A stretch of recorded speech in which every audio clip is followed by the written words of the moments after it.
Good morning. Today is the first Sunday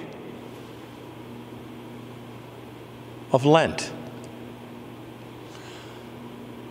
and a perfect gospel to begin this season.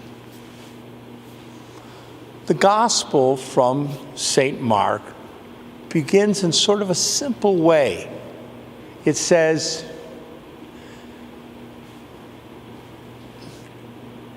after John the Baptist had been arrested and put into prison,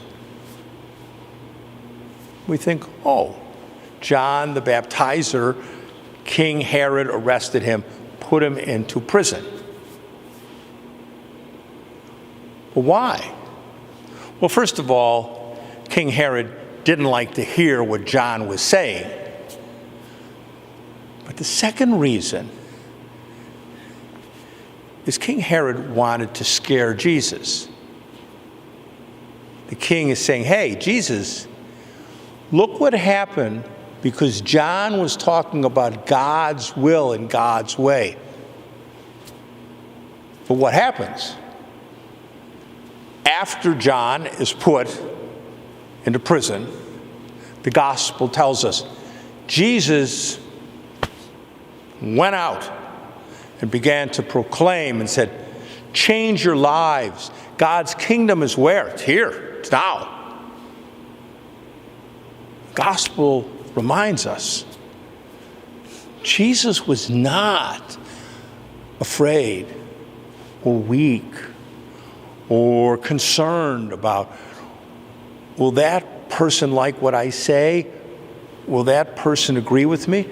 No, Jesus does what the Father wants him to do.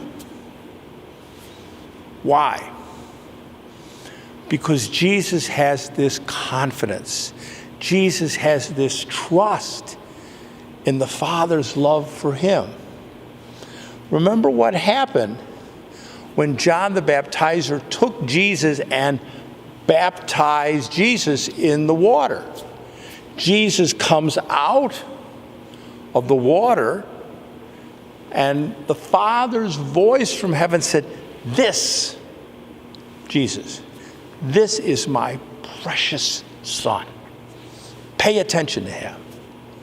And so Jesus has this sense he's not alone, that the Father is with him, no matter what happens. Good reminder for us for this season of Lent. Think about these 40 days we have. It's 40 days of time we can maybe give up something we like to do, or not eat something we like to eat, or not watch the internet or watch TV or watch movies. A little bit of penance in our lives. Or we can decide we're going to do something. We're going to reach out to people who are homeless, or people who are hungry, or people who are poor, and try to do something for them. And maybe some people say, well, why are you doing that? Oh, that's foolish, or you're wasting your time. We're doing Jesus' work. And that work, even to little things we do, is important. And Lent sort of helps us, encourages us to do that, to try to copy Jesus a little more in our lives. One of the most important things we do during Lent is to take the time every day to pray.